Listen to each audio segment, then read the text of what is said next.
పవన్ కళ్యాణ్ గారు లాంటి సభ్యత పద్ధతి ఉన్న మనిషి దగ్గర ఎలక్షన్ చేసినందుకు గర్వంగా ఉన్నాం. ఆయన దగ్గర నుంచి కానీ 2009 జనసేన పార్టీ దగ్గర నుంచి కానీ మాకు ఏ విధమైన ఇబ్బందులు లేవు.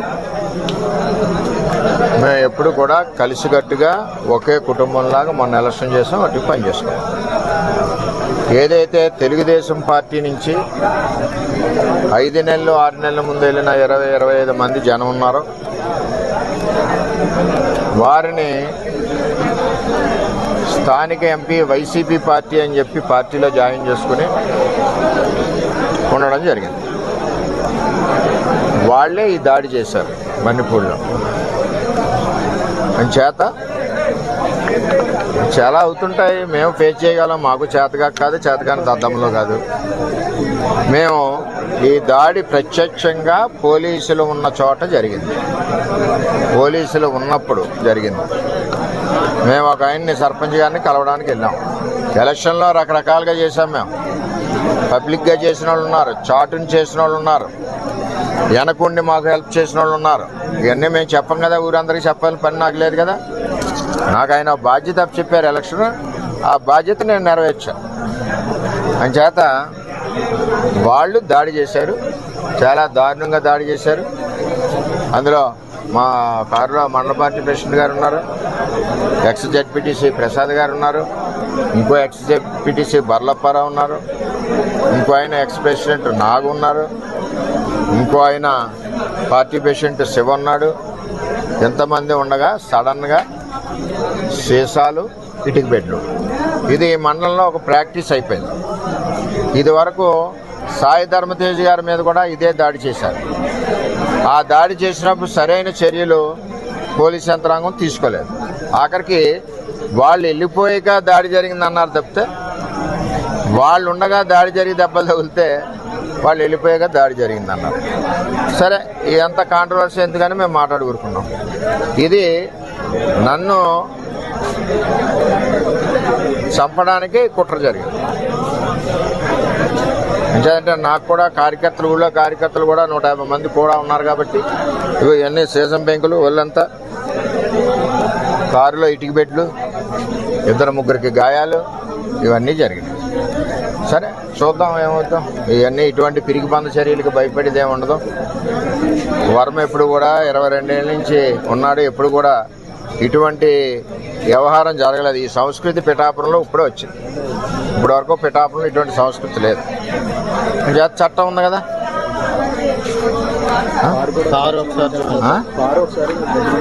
కారు కూడా ఒకసారి చూడండి.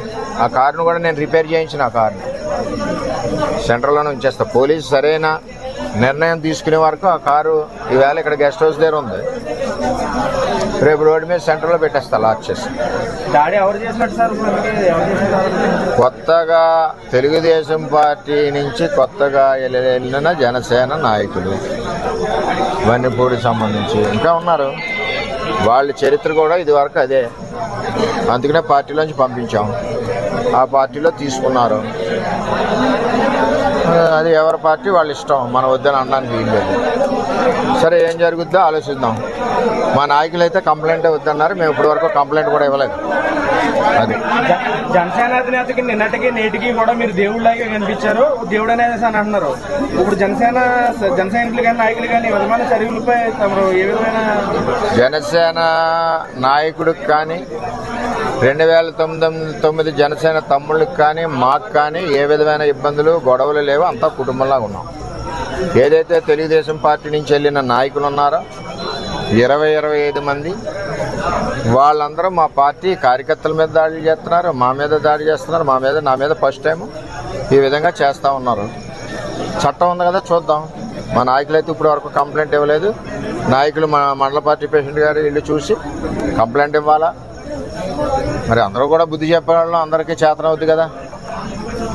ఏం చేయాలన్నది వాళ్ళు నిర్ణయిస్తారు. సైతం బలంగా పెట్టి మీరు పవన్ కళ్యాణ్ గారు నిర్దేశంలో కీలక పాత్ర వహించారు. ఈ రోజు మీరే చెప్తున్నారు ప్రాణాలు కూడా తీపోయారని చెప్పి అదే జనసేన కార్యకర్తలు వన్నిపూడి గ్రామంలో అంటున్నారు. అసలు ఏంటి సార్ ఇక్కడ సవరణ జనసేనలోకి తెలుగుదేశం పార్టీలోంచి వెళ్ళిన జనసేనకి వెళ్ళిన కొత్త జనసేన కార్యకర్తలని చెప్తున్నాను. ఇది ఎంపీ గారి గ్రూప్. ఇది ఆయన ఇప్పటి నుంచి కాదు, 8 నెలల నుంచి వీళ్ళ ద్వారా తెలుగుదేశం పార్టీ మీద పోరాడుతూ ఉన్నాడు. జనసేన బలానికి పనిచేయలేదు ఆయన ఎప్పుడు. అయినా మేము అతనికి కూడా సిన్సియర్గా ఓటు అడిగాం. అది తెలుగుదేశం పార్టీ సంస్కృతి. అది మీకు మినిస్ట్రీ రాకుండానే ఎలాంటి కొన్ని ఆరోపణలు చేస్తున్నారు. ఏమండి, ఎవరు ఎన్ని కుక్కలు మురిగినా నాకేమీ ఇబ్బంది లేదు. నేను ఎవరికి భయపడే మనిషిని కాదు. 22 ఏళ్ళ నుంచి ప్రజల్లో ఉన్న మనిషిని. నేను ఎవరికి భయపడను. నా మీద ఎంతమంది దాడులు చేసినా చేయనండి, చట్టాలు ఉన్నాయి. ఇది పవన్ కళ్యాణ్ గారికి కానీ నాకు కానీ పవన్ కళ్యాణ్ గారికి కానీ ఆ 2009 బ్యాచ్కి కానీ ఎవరికి ఇది సంబంధం లేదు. నేను ఎవరికి ఫిర్యాదు చేయను కూడా. అది ఏ విధంగా జరగాలో ఆ విధంగా జరుగుతుంది.